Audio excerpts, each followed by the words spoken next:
Спектакль о случайно вспыхнувших чувствах, любви и верности. Спустя 10 лет известный режиссер Талгат Теменов представляет публике обновленную версию постановки «Тополек мой в красной косынке».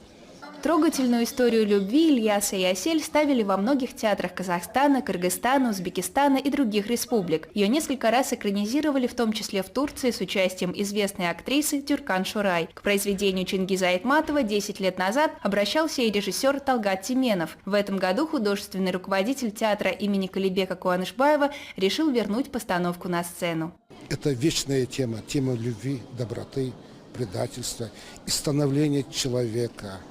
Вот его главная тема, где бы он ни находился, он всегда воспевает, как сохранить человеческое лицо, как сохранить человеческое достоинство, независимо от времени, независимо от ситуации, как оставаться человеком. Это великий Айтматов всегда воспевал эту тему.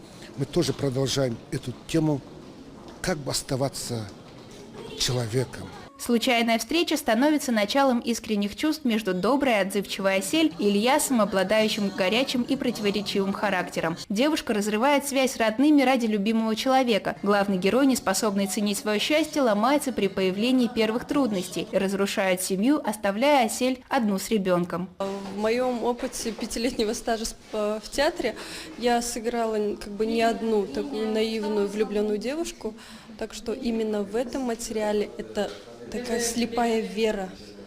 Вот это, наверное, самое главное было. По отношению к своему любимому человеку, чтобы не ранить. Возможно, он делает неправильно. Всего лишь один раз она позволяет себе ему как-то колко ответить, но при этом же угрызение совести за этот свой поступок она испытывает еще больше. Судьба ставит Асель перед выбором. Совершивший ошибку Ильяс отчаивается и не может найти смысла в жизни. Вместе с любовью и семьей он теряет надежду на лучшее будущее.